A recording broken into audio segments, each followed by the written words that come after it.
এই ভাই এই খাড়া খাড়া খাড়া খাড়া কি রে? এই তুই আমার ফোন ধরস না কি লিগা? অনেক ব্যস্ত থাকি তো, আর পার্লার আগের থেকে অনেক বড় হয়েছে, এত কাস্টমার আসে, এক একটা মানুষ সামাল দিতে অনেক কষ্ট হয়ে যায়, সব মিলে ফোনটা ধরা হয় না। পার্লার? এই পার্লারে ঢুকলে আমার কথা মনে পড়ে না তোর? হ্যাঁ, এই পার্লারটা কে দিয়ে দিছি? আমি দিয়ে দিছি।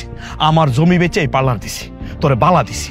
আর কি দেই নাই? তুই যখন যা চাইছস আমি সবকিছু দিছি, দেই না? ক তা আমি কি অস্বীকার করতেছি যে আপনি কিছু দেন নাই? আমি কি আমার সবকিছু দেই নাই? দিছস তো, আমিও না করি নাই। তাহলে চল। কই যাবো? কই যাবি মানে? দেখ আমি খুব কষ্টে আছি, আগের চেয়ে এখন আরো বেশি কষ্টে। তুই 2-1 ঘন্টা আমার সময় দিবি, আমার কষ্টটা একটু দূর করে দিবি। চল চল চল। এরকমের রাস্তাঘাটে পথ আটকায় না তো, আর কেউ দেখে ফেলে কেলেঙ্কারি হয়ে যাব। তাছাড়া কালকে আমার গায়ে হলুদ। তো কালকে তোর গায়ে হলুদ, সমস্যা কি? গায়ে হলুদ করবি, বিয়ে করবি, সংসার করবি, মাঝে মাঝে আমার সময় দিবি, তাহলে তো হইলো। হয় না, আমি আমার স্বামীকে ঠকাইতে পারবো না। আরে ঠকানোর কি হইলো?